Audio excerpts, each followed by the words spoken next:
We moved up the time, Ryan Talbot, because we got out of the press conferences and I'm like, listen, we're not going to write much right now. It's 1:45 in the morning, East Coast time. Probably do some writing when I get back to the room, but we have a football game to talk about with I got the volume hitting me in the ears because I had the YouTube open. Listen, it's late. We had an hour and 15-minute delay. They finished the game. The Buffalo Bills exercise the demons, come into Arrowhead, the site of 10 months ago. I'm sitting here right now, dead center, 50-yard line, looking down right to the right. I remember like it was yesterday, Stephon Diggs standing at that 30-yard line, watching as the Kansas City Chiefs celebrated another trip to the Super Bowl. The Bills come in here and absolutely dominate on both sides of the ball. The defending AFC champs, they win it 38-20 in a one-sided affair. This is the Shout Buffalo Bills football podcast. It's late, but we're bringing the energy in this one. We're brought to you by Tops Friendly Markets, your neighborhood store with more. Whether you're celebrating at home or away, Tops has all your fan favorites ready to enjoy for football, entertaining, or any occasion. And you can get to Tops tomorrow morning. Get stocked up because you're going to watch Monday Night Football tomorrow. It's going to be a victory Monday for the Buffalo Bills and all the fans across Western New York. Ryan Talbot, whoa, what a game. What a game is right. And listen, I said before this game, I needed to see it to believe it. And to quote the Monkees, I'm a believer now. Listen, that was quite the statement win for the Buffalo Bills. They were dominant on defense. Josh Allen on the offense looked great in the first half. And then when it mattered most, that unit put together one of the best drives. I think the best drive of the Sean McDermott era in this game.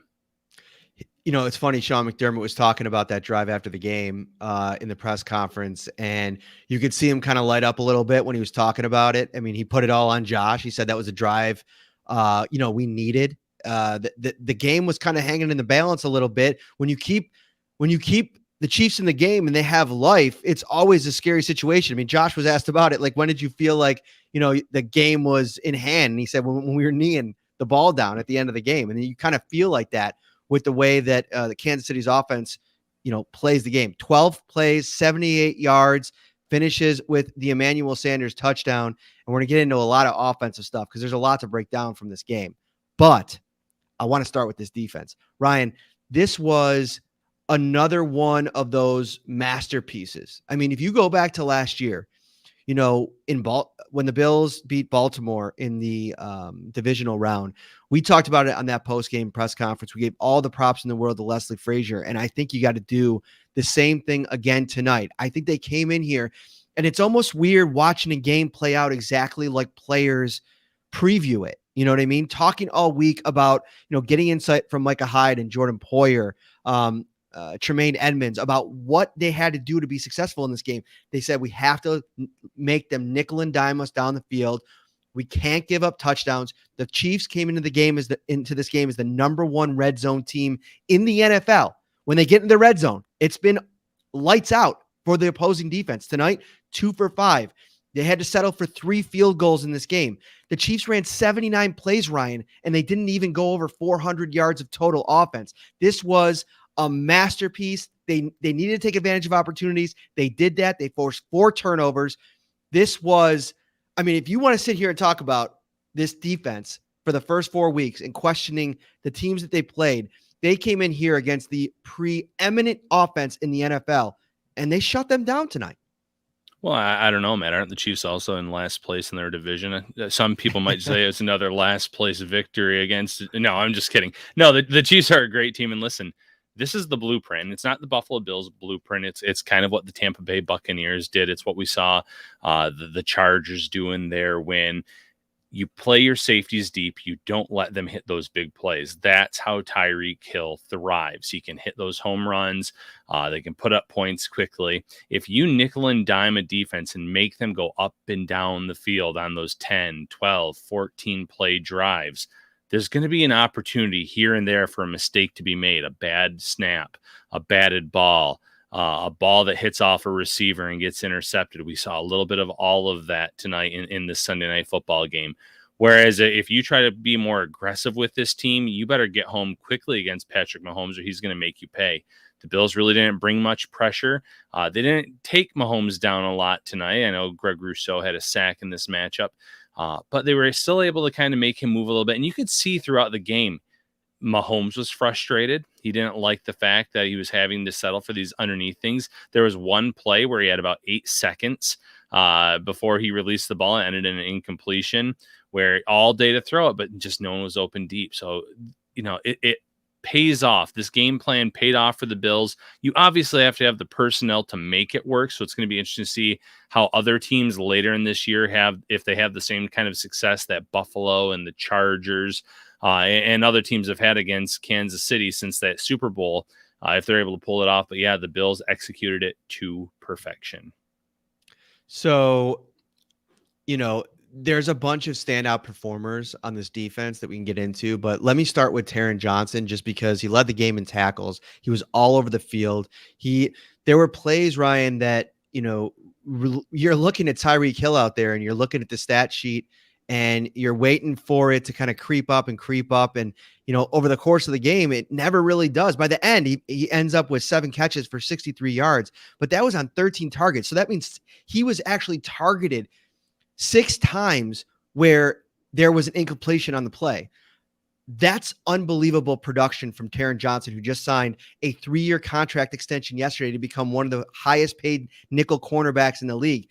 I wrote a story about him that went live today on the site. You can go over to Syracuse.com, NewYorkUpstate.com. You can read all about it. I talked to a bunch of different people about Taryn Johnson this last week. He's been trending towards this performance. And I thought that this was, in a lot of ways, if on the offensive side, and we're going to talk about him, this was the coming out party for Dawson Knox, it equally was the coming out party for Taryn Johnson, who, Ryan, there were plays watching it in the stadium, and I don't know how much this came across on TV, on the broadcast, where Patrick Mahomes literally was eyeing down Tyreek Hill, waiting for him to get his separation. He wasn't able to do it against Taryn Johnson. There was one play in particular where he had to completely stop all of his momentum pump. It wasn't a pump fake. He literally just had to stop from throwing it, because if he would have thrown it, Taryn Johnson would have jumped the route. This was a spectacular performance for a guy who, he got a bag, but he's earning it this year. And he's a big reason why this defense is so good, particularly on a night without Matt Milano.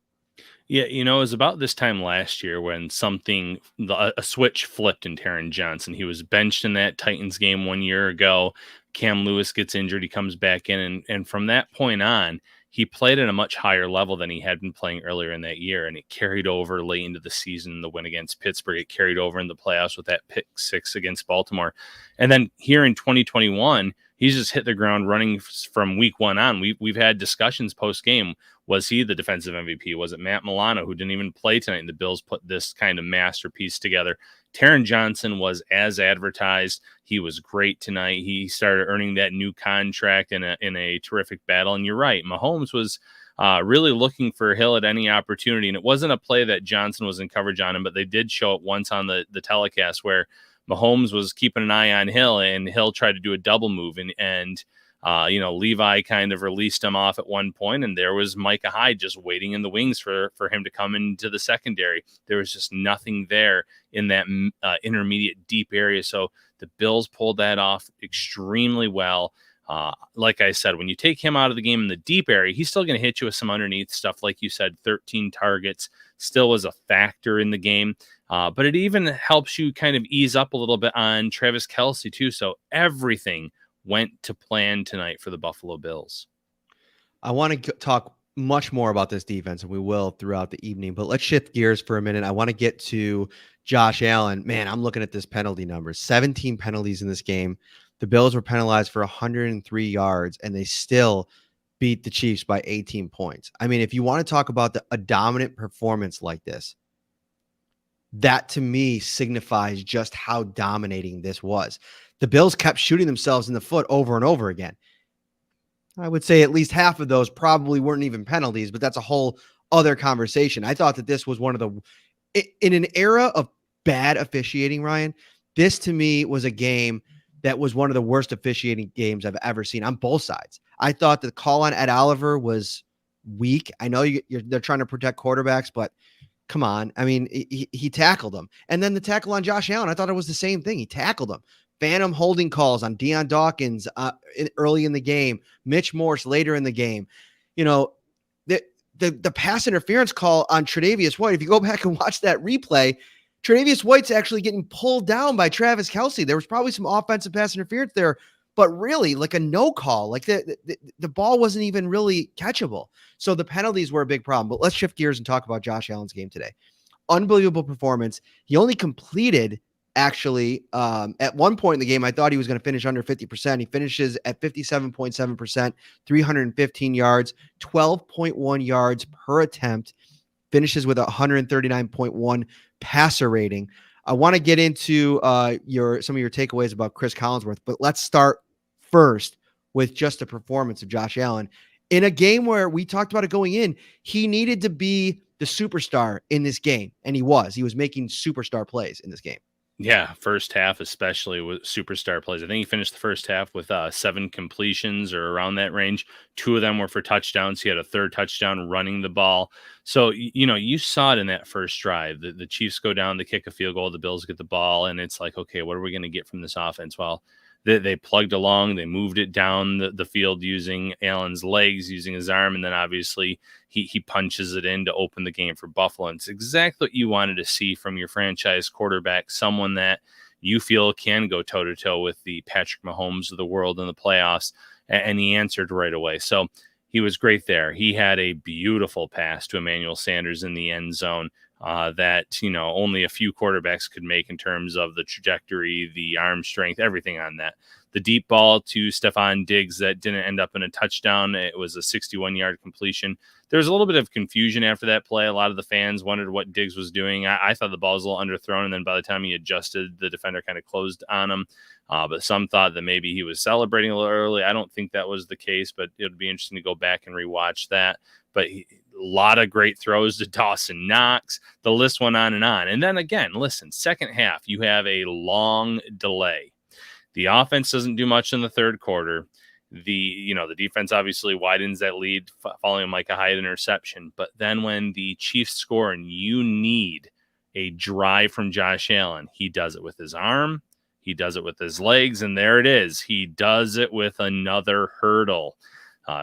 Somewhere Anthony Barr was just like woke up from the dead of the night and just like a nightmare or something woke him up. And somehow he knew that Josh Allen had performed another hurdle in a football game. And just like that one, it paid off. It ended in a first down. And then Allen finishes that drive with a 8-yard touchdown pass to Emmanuel Sanders. So, all said and done, that makes the game 38-20, pretty much puts it out of reach. They eat about 8 minutes off the clock at that point. It was the best drive of the Sean McDermott era. I thought Josh Allen came out tonight. I really liked the way that they opened the game. I thought that was you had to do something a little bit different, and they came out and they ran the ball a little bit.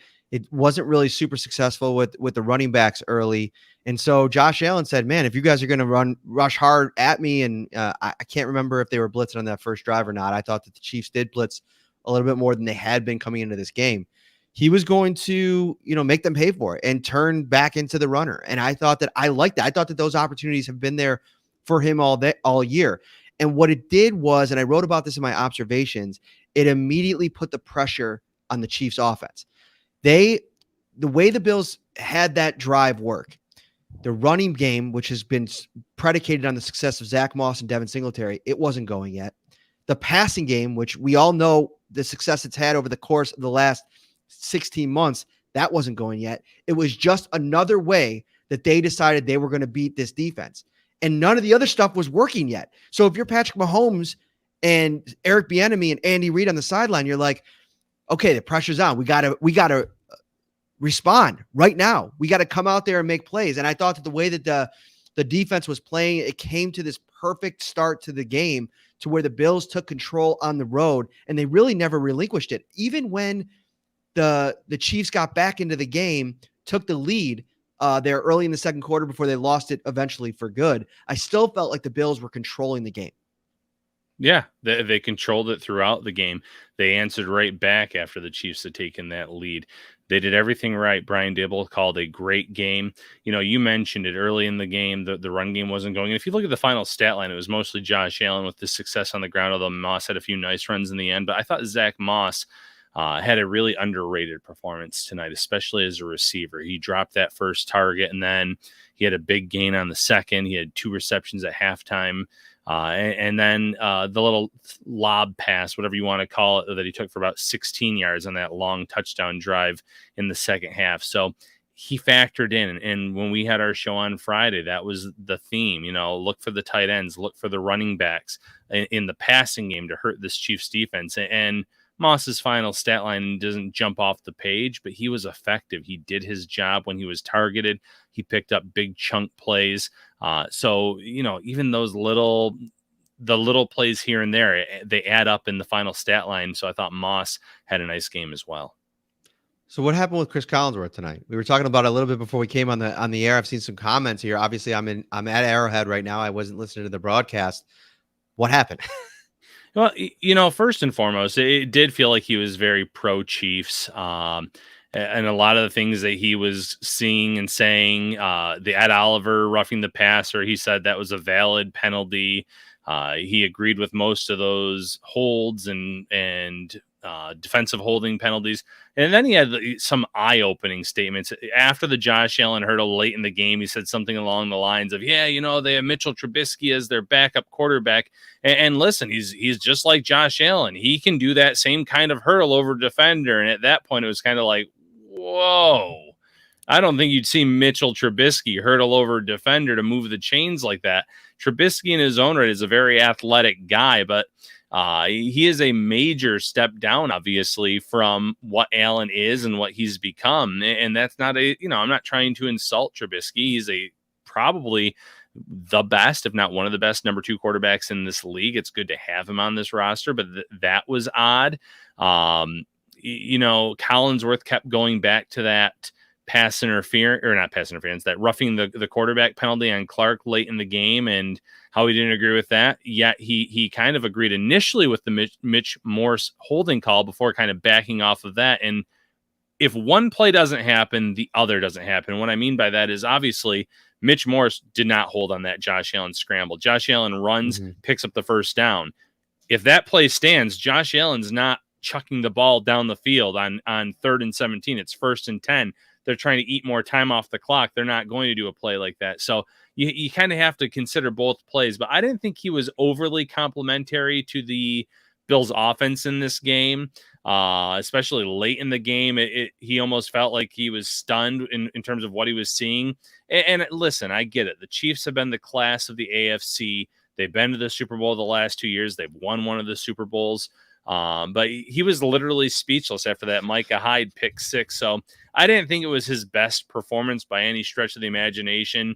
It did feel like it had a little bit of a Kansas City slant to it, but I guess at the end of the day, too, the Chiefs have kind of earned that recognition, that praise based on what they've done over the past few years. But right now, they're really struggling, especially on the defensive side of the ball, and there is a blueprint to at least slow down the offense. The Zach Moss and Devin Singletary ran for a combined 60-ish yards, a little bit more than 60 yards. Check this out, Ryan. The Bills had 436 total yards tonight on 54 plays. They averaged 8.1 yards per play. The Chiefs ran 79 plays in this game, 392 total yards, 5 yards average game. In a game like this, to even mention the conditions when the opposing team's offense absolutely, and listen, I get it. The Chiefs defense might be worse than the Houston Texans defense. Which, by the way, if you caught that early game between New England and Houston, man, did Davis Mills look like a completely different quarterback. I think that we were way too high on the New England Patriots defense going into the season. I'm very interested to see what those games are going to look like when the Bills clash with New England. But that's a topic for another day. The Bills consistently throughout this game moved the ball. They scored points.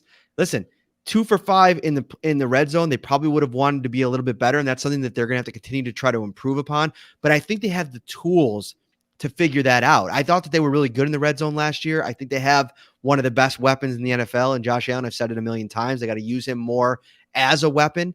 And it's funny because there were so many big time plays today. And, last year when the short and intermediate game was working so well, I feel like critics heavily, kind of sat on when's the deep ball going to start working. And then when the deep ball started coming around, you find something else.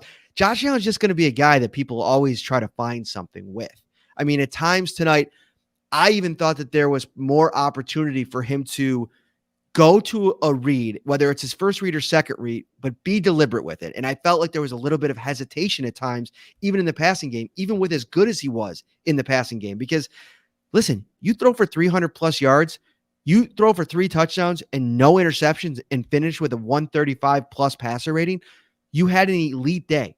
And, some of his critics historically, I saw on social media today talking about him being directly back in the MVP conversation. And that's what I think he did tonight, is put himself back in the conversation. Oh, 100%. He's right up there with the other competitors. And you're right. You look now, and Allen silences the critics once again, because this was probably the last thing you needed to see, minus obviously a Super Bowl win in Buffalo. But in regular season, in terms of what the Bills still needed to do, getting over the Kansas City Chiefs, defeating the team that defeated them twice last year, what was that last real big, check mark that needed to be performed. And the Bills did it, and they did it well. And Josh Allen obviously played a huge role in that. You're right, over 300 yards. So he had a role in every touchdown on offense, obviously. So, he outdueled Patrick Mahomes in one night. And mind you, it's in October. You're going to want to see that come January when it really matters if these two teams match up again. But Allen answered that last question in terms of, can you go into a road environment last year, especially 17,000 fans, and the noise kind of rattled the Bills and it threw them off. You had a full stadium tonight. It didn't throw them off. You had a monsoon type rain at one point. Didn't throw them off. The Bills executed. They protected the ball. They were smart. And they took advantage of a bad defense, putting up a total of 38 points in this victory, and leaving Andy Reid to pretty much say, I didn't see this coming. And that's literally what his quote was tonight after the game. He didn't see this loss coming in terms of being so lopsided, but it's exactly what ended up happening. I'm looking through things here really quick, and I think the other team was Arizona. It is 157. Yeah, the Bills are the highest scoring team in the NFL right now. What more can you say? And Josh Allen was at the podium after the game, and I filmed his little clip on him talking about the hurdle. I thought that would be fun for everybody, so here it is. Yeah, obviously third down, they give us a man look. First, second option really weren't there, so I just kind of felt the lane. And obviously knowing the situation, how the game was going, I just felt like we needed something to get a first down there. And again, I'm willing to do whatever it takes to help our team win a football game. And in my mind, that was at the top of the list. Did you know you were going to clear him? Did you think you were pretty good? You really never know until it happens. It's just one of those split-second decision things that sometimes you got to get lucky for. And, being a bigger guy, I understand that sometimes you're going to try to hit low, and in that situation, it worked out. It's just Josh Allen talking about his second hurdle now in 4 seasons. It's funny. It would have probably been a little bit more fitting had he done it last week, because of how big of a favorite the Bills were against the Texans, and it would have had that kind of connection to the Minnesota game 4 years ago. But this is an offense that I think really shows now. I think through 5 games, we've seen enough, all the different ways they can beat you. Dawson Knox emerging as a superstar tight end is a big time storyline, Ryan, that we need to talk about. This is not any longer a small sample size that you could project out. This is the best tight end statistically in the NFL right now. He leads all tight ends in touchdowns. After the game, Travis Kelce went up after getting outplayed by Dawson Knox, the guy that was at his tight end university. And he told him, man, keep balling out. I mean, I love watching you play. You're doing a great job. Dawson Knox said it was super cool. He's, a super encouraging guy. They have a really good relationship, which I also think is super cool. Like, tight ends around the league or any position group kind of like, sharing knowledge. I think that's always a fun storyline. But Dawson Knox is, what I think gets lost too is Josh Allen talked about it after the game. He thinks he's one of the best blocking tight ends in the NFL. This is a complete football player now that you're going to have to seriously consider if he continues on this track. We're talking about big time contract extension. Yeah, it's something that's going to have to be considered. I think that based on what we've seen from him this year too, he's going to shatter not only all of his personal records, I think he's going to break some Bills all-time tight end records, because when you really go back and look at their history, that there's not much there in terms of the receptions, the yards, the touchdowns. The Bills haven't been tight end university. No, they have not. I go back to like the Jay Remersma days. He was pretty solid. Pete Metzelaars in the Super Bowl era, Keith McKellar, so on and so forth. But listen, they've never really had a superstar at the position. And we said from the time that they drafted Dawson Knox that the talent was there, the athleticism was there. He didn't have the college production, because he played at a college first and foremost that targeted the tight ends. He transitioned to tight end in college, and there was a lot of things. And it was if he puts it all together. Well, listen, you can drop the if from the equation. He has put it together.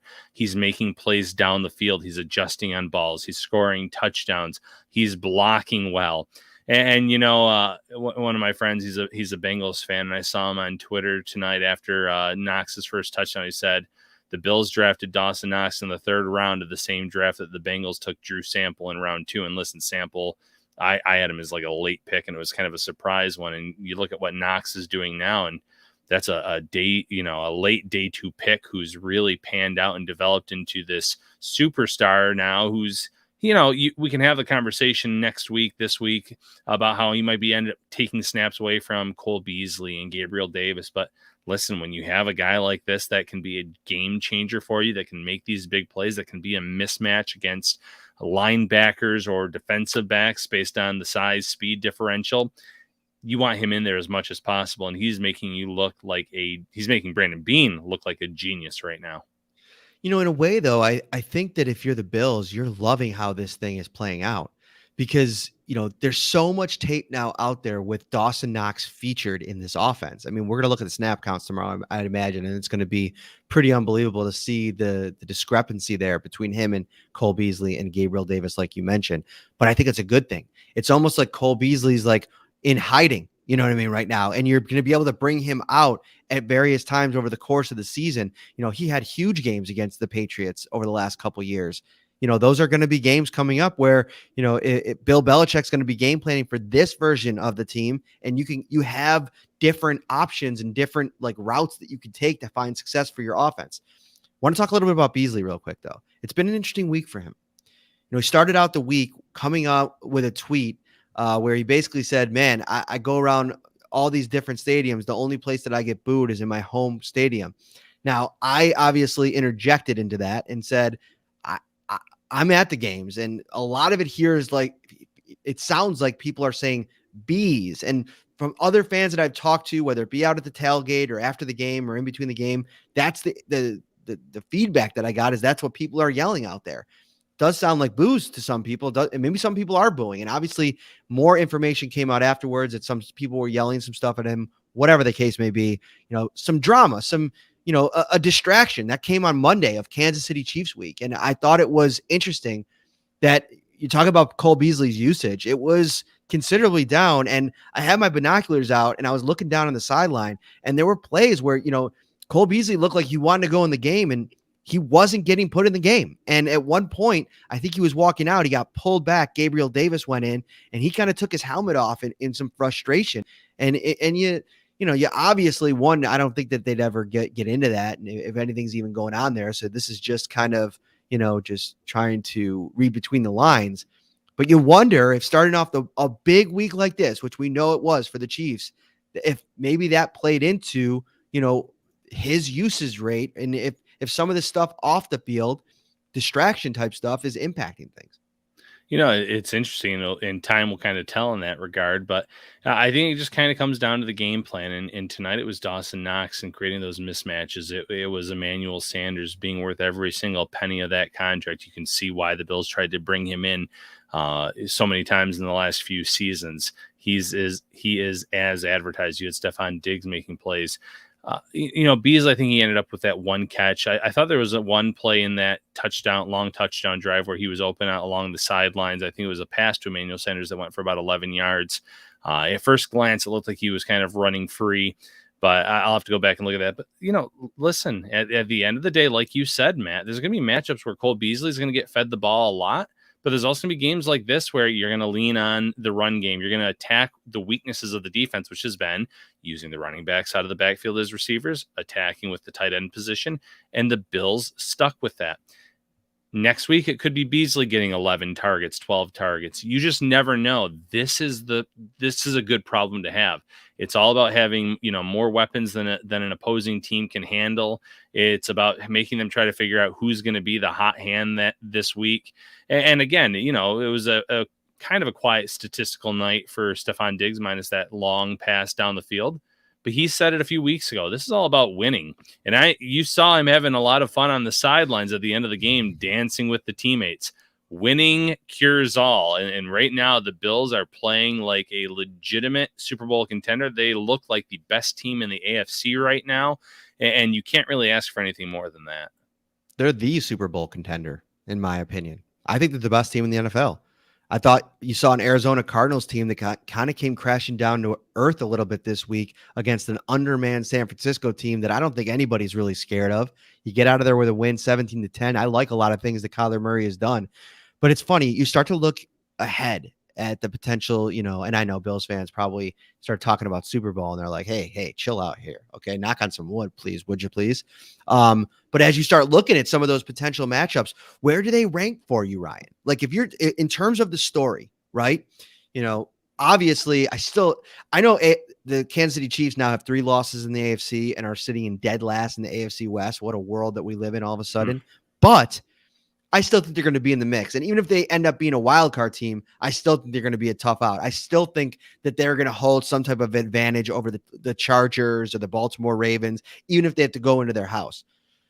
But that's the AFC. I want to talk about who are like the best. What's the best story for a Super Bowl for the Bills? Is it the Tampa Bay Buccaneers? Is it Tom Brady finally being able to maybe, beat Tom Brady and that whole deal, Josh Allen versus his childhood hero?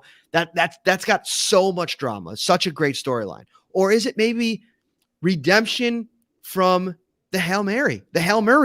If you finally get to the Super Bowl and you're playing the Arizona Cardinals, who made their 2020 season all about that one moment, DeAndre Hopkins going up in between Jordan Poyer and I think Micah Hyde and Tre'Davious White, is that potentially the biggest one? Young quarterback versus young quarterback. I don't know. What the Rams have Jalen Ramsey in the Super Bowl, Josh Allen. There's so many fun ones. Where do you rank them?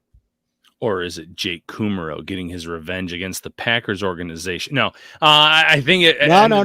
Go right down the line with that. That could be very well it. Well, I think it would be an intriguing storyline, but not the biggest one by far. I think of all those matchups, I would go to the Cardinals right now. And listen, you're right. They kind of had a gut out this win against an undermanned 49ers team.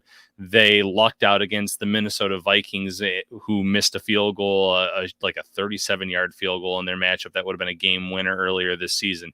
5-0 is 5-0, but at the end of the day, that's a team that still has some issues. But yeah, going into a Super Bowl against that team, the one that kind of put you on the right track last year, because after they lost that game, the Bills didn't lose another one until the AFC Championship. So if you could get that rematch in the Super Bowl, I think that if the Bills would go in and win that game, you would probably never see the Hail Murray on TV again, because it would kind of just be like exercising the demons of that matchup as well. But listen, I mean, there's still a lot of football left to be played. We'll see if the Cardinals end up at the top of their division, or if it is the Rams, who have obviously played really well. You look at the Packers, you look at some of these other teams, obviously Tampa Bay playing great football. if the Bills just simply get to the Super Bowl, I think Bills fans aren't going to care about the storyline so much as they are about potentially winning that big game after, waiting so long to see them get back up to the top of the mountain.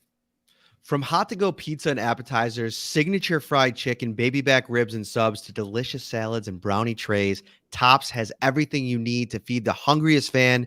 Tops, the official sponsor of Shout, a Buffalo football podcast. Welcome in to the late night edition. Ryan, I get a little juice now from these late night ones, right? Because I get a kick out of how many people stay up. And I know a lot of people are like kind of around the country and around the globe. So maybe we get a couple more live listeners that usually can't for our live shows for whatever reason, timing wise, but it's great to see everybody in here. If you're on YouTube, thank you so much. Hit that like button and smash that subscribe button as well, because once you subscribe to the show and you turn on the notification, every time we go live, you will get a push notification so you can join us and participate in the show as well. Usually we take a lot of comments. Usually the post-game ones, we kind of just riff off of each other. If we see something in the comments, Sarah's not in here with us tonight. Sarah Holland's done a great job this year, but we're going to get into a little bit more of this game before I got to get out of here, because it is the trek to the car. We came in the wrong. I got to ride to the stadium with Jay Skursky today, and I think we took a wrong road or a wrong turn, and we got into a deep section of fans, and we parked a mile and a half away from the stadium. I'm pretty sure it was a trek, and it is pouring again right now, Ryan. Let's take a look. Whoa. Everything's flying around here, but let's take a look. Here we go. There it is. There we go. It is. You're not kidding about being high up there either. Right? It is. The Kansas City Chiefs press box is the craziest experience, because we're actually over in that corner over there. And so you're literally just like this the whole game, like trying to like lift yourself off your seat because it's kind of tough to see. So anyway, for the audio listeners later on Shout over on Apple and Spotify, you didn't see the great view of Arrowhead Stadium, but it probably looks pretty sweet to Bills fans right now after a 38-20 Buffalo Bills victory. And I felt like one of the key performers today, wow, Ryan, Greg Rousseau is looking like perhaps, and I'd have to go like pick by pick and really take a look at, everybody's contributions. I know Patrick Surtain has been playing pretty well out in Denver. Man, Greg Rousseau, for the value where the Bills got him at number 30, he was a difference maker tonight. I mean, all over the stat sheet, a sack, a tackle for a loss, absolute monster in the run game. Ryan, that's been the best part of Greg Rousseau 2021. He's flashing as a run defender. And one of the things that people talked about last year at times over Sean McDermott and Leslie Frazier's tenure is the Bills tend at times to suffer against the run, get gashed a little bit in the run game. I mean, go back to Philadelphia in 2019 when I think it was Jordan Howard and company that just absolutely bludgeoned the Bills. You can't do that anymore because you can't run to the right side because Greg Rousseau is there. And then when you try to pass it, the guy gets his 83-inch wingspan up there, tips a pass to himself, intercepts it. I mean, he's looking like a special player, Ryan. Yeah, absolutely. And listen, I think you can make a case for a lot of those defensive ends that were drafted late in the first round. Obviously, Rousseau, Joe Tryon in Tampa Bay's had some really nice moments. Baltimore's defensive end out of Penn State there.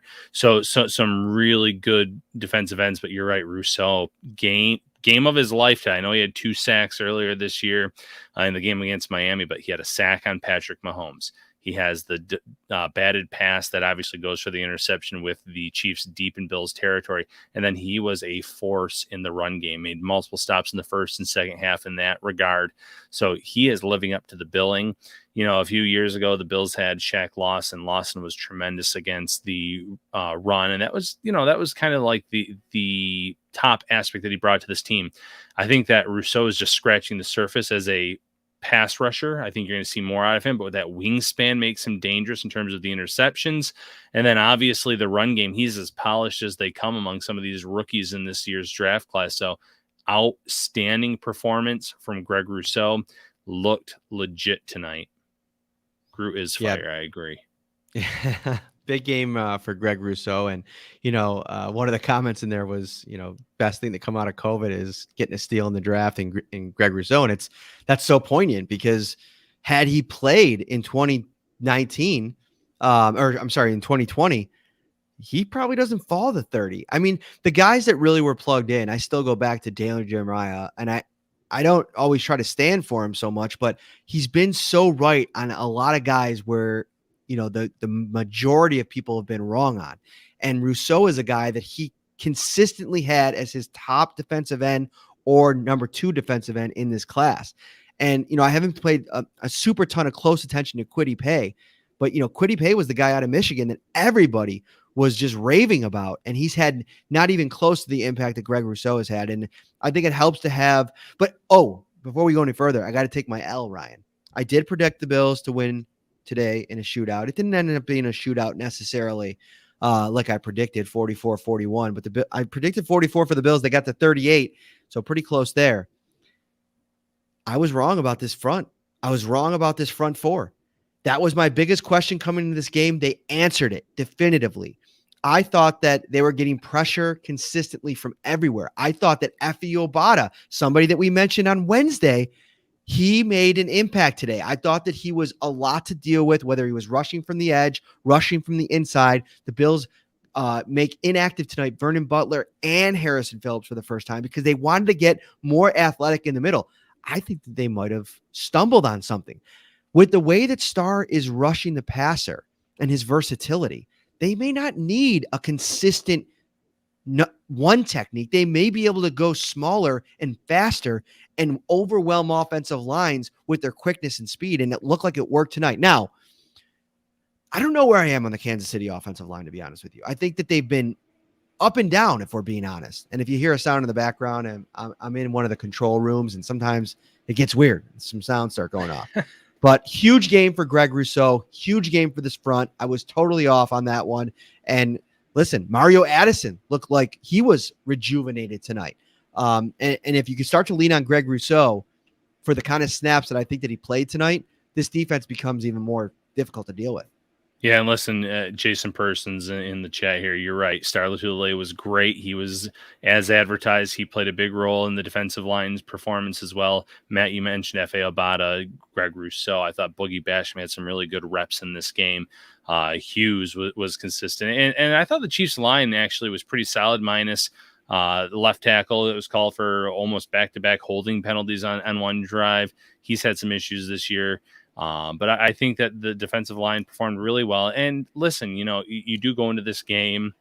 I took a big L by choosing the Chiefs. You're right. But listen, I said I'd believe it when I see it. And I did. I saw it tonight.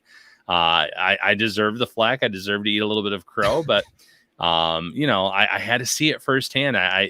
You did see the Chiefs move the ball a lot tonight, but the Bills made turnovers when they mattered most. And that's what matters at the end of the day. But just going back to that defensive line, they were really good, but when you go into these games week by week, it's kind of like what we're talking about with the wide receivers. Next week, it wouldn't shock me if Vernon Butler or Harrison Phillips were active because you're going against Derrick Henry, a battering ram of a running back that likes to take it up the gut there. So maybe you want to have some bigger defensive linemen, defensive tackles in that game. You just never know, but it just goes to the talent. It goes to the versatility. They have Efe Obada. They have Boogie Basham. They have Greg Rousseau.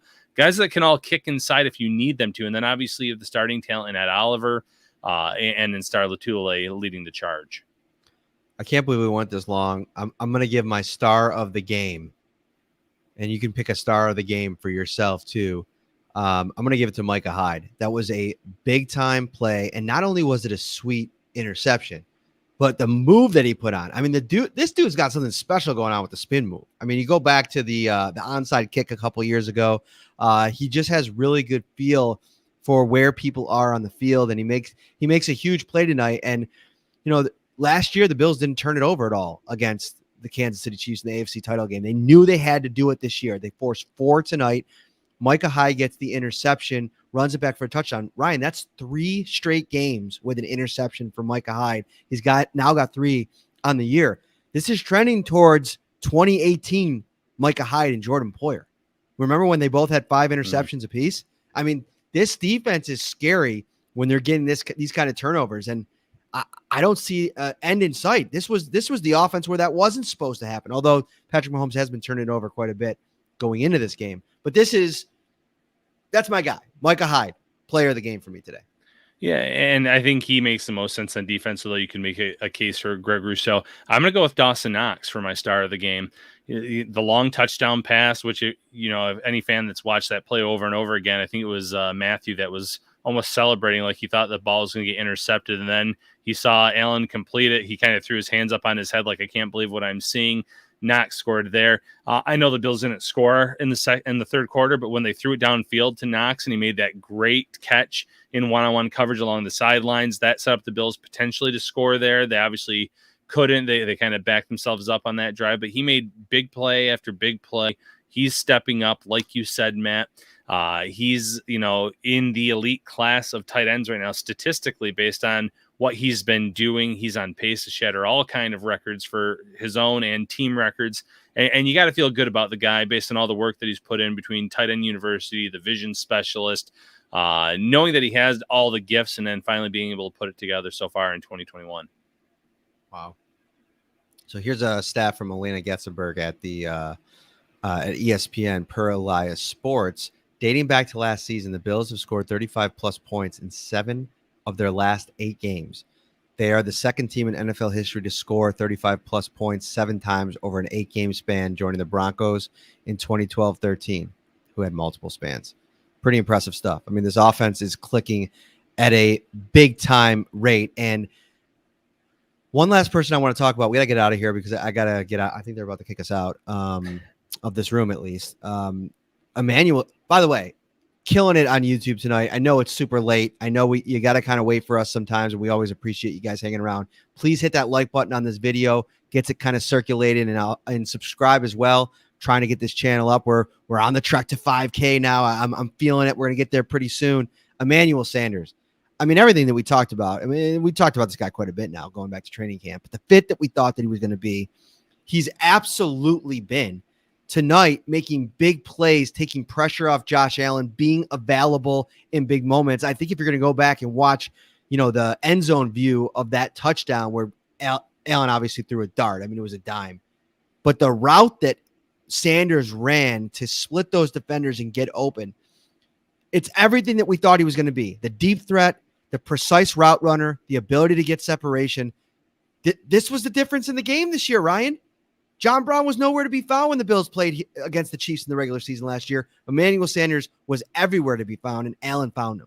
Yeah, there was some criticism, from some national media members before the start of the season. Oh, they got older at receiver. Is he really going to be better than John Brown? Yes, he has been. He's been legitimate. He has been a great weapon for Josh Allen. He looks great. And listen, he has that Super Bowl experience. That's why they wanted him, to help them get over the hump, get to that big game, and hopefully, for the sake of Bills fans, win that game. He was great. And then one last praise for me, the offensive line. No sacks allowed. Bills go for over 100 yards. Obviously, Josh Allen's running played a big role in that. I thought that Spencer Brown had a great second start at right tackle. I don't think I heard his name mentioned once. When you're an offensive lineman, that's obviously the path you want to go. The less you hear your name, the better. I thought he really stood out for this team. But overall, the entire unit looked great. Obviously, no Chris Jones on the other side of the ball for Kansas City, but still, they had Frank Clark. They have some talent there. The Bills' offensive line really answered the bell, and they've continued to answer the bell since that Week 1 performance. Yeah, that was definitely a big miss in this game. The Chiefs' defense needed Chris Jones out there today to get some more pressure, to get some better pressure. I don't think that they were, consistently. They did what they could, but it was Matt Verderam came on the other day, and he talked about Jaron Reed being kind of a flop. I thought, he didn't really impact the game much. Frank Clark had some moments, but I thought Frank Clark's been really good for them at times because he's able to play off Chris Jones. All right, we got to get out of here. The rain is coming down. I might have to do a video of some sort, Ryan, as I'm just walking through the rain. You know that one video, I think it's like, is it from like the Hulk? Like it's Eric Bana, and the rain is just pounding him, and he's just standing there looking like he's crying. I don't know if that's from a Hulk movie or another movie, but it's a gift. It's always floating around on social media. That's going to be me, because we got about a mile walk to the car. I'm all dressed up. It was a big game, AFC title game rematch. So I thought I'd get dressed up. I'm about to get absolutely pounded in the rain. Anyway, I digress. Hosting a large party this weekend. Next weekend, check out Tops' huge selection of party platters for a delicious, effortless, an affordable, no-stress way to impress. For complete details, stop by their carryout cafe or visit topsmarkets.com/fantasyfootball. That's it. From Arrowhead, 38-20, Buffalo Bills. We're going to get out of here. Enjoy it. 4-1 Buffalo Bills to the top the AFC, now with a pretty crucial tiebreaker over a conference foe for Ryan Talbot. I'm Matt Parrino. We will see you on Wednesday. Got our guest already lined up. Stay tuned. Have a good night, everyone.